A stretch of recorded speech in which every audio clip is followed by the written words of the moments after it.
Welcome back to the deep dive. So we've compiled a, a really fascinating stack of sources for today. We have, and they all point to this one huge central problem. Right. It's that feeling, that we're all constantly running faster, producing so much more value, but our own prosperity, our own paychecks are just stuck in slow motion. It is the absolute structural foundation of so much anxiety today. And we're going to zero in on the name for it. The Great Decoupling. Okay, the great decoupling. Okay. So that's the growing gap between how much we produce worker productivity and how much we actually take home. Exactly. The value created versus the value shared. So our mission for you today is to really get to the bottom of this. We're going to trace its history, get into the weeds on how it's measured, which is surprisingly controversial, see how global forces made it worse, look at the core issue of corporate power, and then finally tackle how generative AI is, well, it's throwing gasoline on this fire. And we should just start with the one statistic that makes the whole thing undeniable. Let's hear it. Okay, so long-term data shows that from 1979 to 2024, U.S. labor productivity, it grew by an incredible 80.9%. 80%, that's a monumental leap in just a few decades. Yeah. So what about compensation? What did the typical worker see?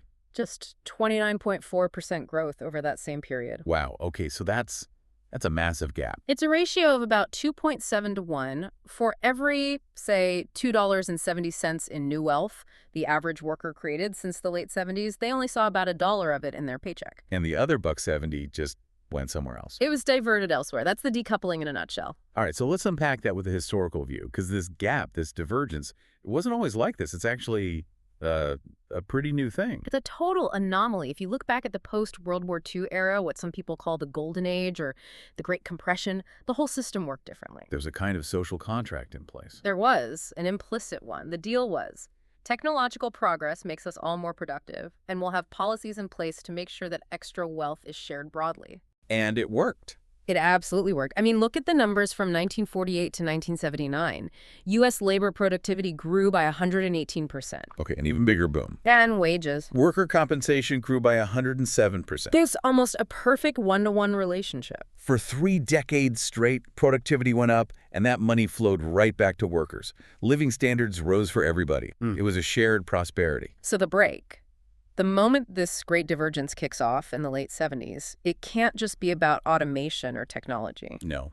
For years, the common explanation was, skill-biased technical change. The idea that new tech requires new skills, and if you don't have them, you get left behind. Right. But our sources really push back on that. They argue that technology was just the backdrop. The real drivers were deliberate. Well, they were policy choices that systematically weakened labor's power. So this wasn't an act of God. It was a series of decisions. Exactly. It was a failure of institutional design, not some unavoidable law of economics. And what were those key policy shifts? You see a few things happening all at once.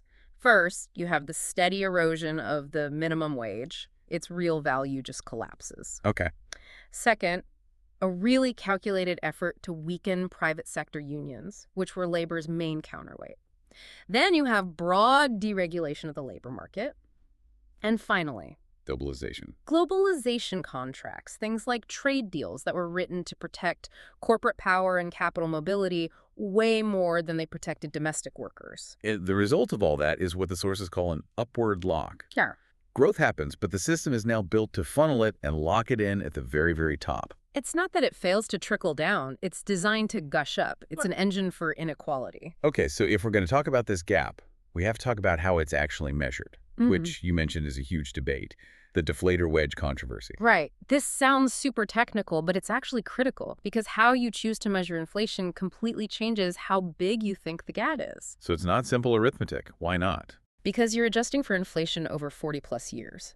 And the key is that the price of things workers buy to live has gone up at a totally different rate than the price of the things they produce at work. A tale of two inflations. A tale of two inflations, exactly. Okay, walk us through that. So for the workers' pay, you adjust it using the Consumer Price Index or the CPI. That reflects your purchasing power. So rent, healthcare, college tuition. All the stuff that has just skyrocketed in price. So when you use a CPI, the pay productivity gap looks enormous because it reflects how much ground you've actually lost in your real life. And on the other side, the productivity side. That's adjusted with something called the output price deflator, or IPD. And that reflects the value the company gets for what it sells. Think, software or And microchips. that's the wedge, right? Because the price of things I need to buy, like health insurance, it goes up, up, up. But the price of what my company might sell, like a laptop, that often goes down over time. Precisely. The Bureau of Labor Statistics found that in almost 80% of industries, output prices grew slower than consumer prices. So you, as a worker, can be creating way more value for your company, Right. while your ability to afford a decent life is actually shrinking. That price difference is the deflator wedge. It explains so much of that feeling of being squeezed. There's one other technical point here about using net productivity. What does that mean? It's just an honesty check, really. Modern capital, especially IT and software, it becomes obsolete incredibly fast. It depreciates. Okay. So you have to subtract that depreciation cost. It ensures you're only comparing pay to the new wealth that's actually available to be distributed, not money that was just spent to replace old computers. It makes the whole comparison more fair and rigorous. It does. Now, this isn't just happening in one country. It's a global story. And the best way to see it is with Branko Milanovic's famous elephant curve. Milanovich's work is just fantastic for framing this. He basically argues that in the mid-20th century, you had high equality within Western countries, but the inequality between nations was at its absolute peak. But then the 90s happened, and everything flipped. We got global convergence, but with internal polarization. Exactly. The gap between, say, the U.S. and China started shrinking, but the gap between the rich and poor inside the U.S. just exploded. And the elephant curve shows you who won and who lost from that global shift. Okay, so paint the picture of the elephant for us. So you've got the profile of an elephant, the high, curved back, that represents the global 10th to 50th percentile. And who are they? These are hundreds of millions of people, factory workers, and the rising middle class, mostly in Asia. Globalization was incredible for them. They saw 70 to 80% real income growth, a huge win. And then you hit the dip in the elephant's back. That is the crucial part, the dip. It's a global 60th to 80th percentile. This group saw basically zero income growth. And these are the workers in developed nations. These are the blue-collar and administrative workers in the U.S., in Germany, in Japan. They got completely hollowed out. Squeezed from both sides. They were competing with cheaper labor abroad and losing bargaining power at home. Precisely. And then you have the end of the curve, the upturned snout of the elephant, The very top. the global 1%. The CEOs, the financiers, they saw extreme growth, over 60%. So the takeaway is stark. Workers in the developed world got caught between global capital and emerging market labor. So if that's the global picture, let's bring it back home to the root cause. Power. This isn't just supply and demand. This is about something called monopsony. Right, monopsony. We all know monopoly is single seller. Monopsony is a single buyer. Or in the real world, just a handful of powerful buyers. The employers. The employers. Yeah. If workers have very few places to sell their labor, then the employer holds all the cards. So they don't have to pay you what your productivity is actually worth. They can just offer less. They can. And that difference, that's called a wage markdown. It's potential salary that gets converted directly into corporate profit, or what economists call monopoly rent. And companies actively work to create this power imbalance. The sources call them employer innovations. Yes. And the first one is it's non-compete agreements. And not for top executives. No, we're seeing them for, like, sandwich makers and security guards. Exactly. For low-wage service workers, it's a tool to strip a worker of their single most important piece of bargaining power, the ability to quit and get a better offer across the street. If you can't credibly threaten to leave, they have no reason to give you a raise. None. And then you have the fissured workplace, which is even more insidious. Explain that. This is when a big, profitable company, say a tech giant, outsources jobs that used to be in-house, like the janitors or the cafeteria staff. Right. So those workers are physically on a high-profit campus, but they're technically employed by a low-margin contractor. They're completely walled off from the wealth they're surrounded by. It's a way to legally sever the connection between the person doing the work and the revenue they help generate. It is. And the final proof is something called wage bunching. Okay. If the market were truly competitive, wages would be all over the place, $18.73 an hour, $21.15. But what you see in the data is wages bunched around round numbers, $15, $20. Which proves the wage is being set by a manager's decision, not by market forces. It's a clear sign of corporate pricing power. So if that's the problem, what's the counterbalance? Well, Historically and in the data, the answer is clear. Collective bargaining. Unions were the force that could sit across the table from consolidated capital and demand a fair share. And the collapse of private sector union density in the U.S. Maps almost perfectly onto the rise of the Great Decoupling. It's a direct correlation. And into this already unbalanced system, we now have a hurricane arriving. Generative AI. This is the shock that could take the whole decoupling trend and just send it into hyperdrive. And it's not theoretical anymore. No. Projections for 2024 alone show AI adding a 1.1% boost to productivity. One study found workers using AI saved an average of 2.2 hours a week. That's over 5% of their job just automated. But here's the part that turns everything we know about automation on its head.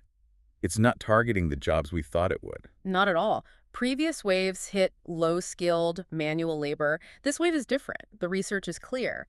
The highest exposure for generative AI is among mid to high-level knowledge workers. Specifically around the 80th income percentile. Exactly. The professional middle class is now directly in the crosshairs. So who are we talking about here? We're talking about junior programmers, paralegals, copywriters, market analysts, jobs that are all about manipulating text, code, and abstract logic. The very things large language models are best at. The very things. Some estimates show that up to half the tasks in these well-paying jobs are highly automatable right now. And we've seen the proof of concept. Yeah. The productivity boosts are real. They're stunning. Low-skilled customer service agents saw a 14% jump in performance with AI tools. Junior coders using GitHub Copilot were 55% faster. And this is key. AI shrinks the skill gap between new workers and experienced ones. Which means the value of human experience itself is being devalued. It's happening fast. So you have this tool creating massive GDP growth, but the underlying structure is set to funnel all that new wealth straight to capital, potentially creating downward mobility for millions of white-collar workers. Which brings us to the most critical part of this whole deep dive. What do we do? How do we rewrite the social contract for this new reality? And it has to start with fixing our tax system. The tax bias problem, explain what that is. It's simple, really. We tax human labor income very heavily. At the same time, we actually subsidize investment in capital in robots, in software, through things like accelerated depreciation. So we're effectively punishing hiring a person and rewarding buying a machine. We're tilting the playing field. A company might replace a worker with a robot, not because it's a huge leap in productivity, but just because the tax code makes it cheaper. It's a hidden policy choice. This is what led to the whole robot tax debate. It did. The idea was to tax automation to slow it down and fund a transition for workers. But the modeling on this is really tricky. It's not so simple. No. If you only tax robots, you risk slowing down all capital investment, which could shrink the whole economic pie and leave less money for everyone, including for social programs. So what's the smarter play, according to the sources? Don't try to pick and choose technologies to tax. Keep capital tax rates unified, but raise the overall tax on capital and use that revenue to fund direct transfers to people. And we have a real-world test case for this, right? South Korea in 2018. We do. They tried a moderate robot tax. They reduced tax credits for automated investments. And what happened? Well, it sort of worked. Automation slowed a bit, employment went up slightly, but there is a hidden cost. Because capital investment slowed down, long-term productivity growth slowed, and workers' actual average wages fell by about 2%. It's this brutal trade-off between short-term job protection and long-term wage growth. So if a direct tax is that fraught with peril, that leads us to the other big idea, universal basic income, or UBI. It emerges as maybe the most necessary buffer. It's a way to decouple basic survival from your value in the labor market, to put a floor under everyone. And the most fascinating thing from the global pilots is how they just completely debunk the old criticism that if you give people free money, they'll stop working. It's the opposite. Look at Finland. People reported huge increases in well-being and less stress, with almost no negative impact on employment. In fact, some used the security of the UBI to start a small business. Things they were too afraid to try before. Exactly. And look at the study in Kenya. People given a stable cash injection didn't work less. They invested it in tools, in livestock. They shifted from dead-end wage labor to more productive self-employment. And the pilot in Namibia showed huge social benefits, right? A 42% drop in crime. Massive nutritional improvements. The conclusion from all these pilots is that a stable income floor gives people the ability for what you might call risk-free trying. And that might be essential to discovering what new kinds of human work even look like in an age of AI. It could be. So to bring this all together for you, the listener, The Great Decoupling is the defining structural challenge of our time. But it's not inevitable. It was created by policy choices. And generative AI is now forcing the issue. We're on the cusp of enormous wealth creation, maybe 1.5 to 3.7% of extra GDP growth. But if our distribution system stays the same, it will only supercharge inequality. The path to a stable future seems to rest on three core ideas. First, tax neutrality to stop punishing labor. Second, power rebalancing to rebuild collective bargaining. And third, a universal survival floor, a UBI, as a dividend from all this new productivity. The whole debate is shifting. It's no longer about how we create more wealth. AI will handle that. The new question is about defining wealth's common ownership. And that's the final thought we want to leave you with. If AI is generating this immense wealth built on all of our collective data and our shared social infrastructure, how do you think that wealth should be fundamentally defined? And how should it be shared in our next social contract? Thanks for diving deep with us.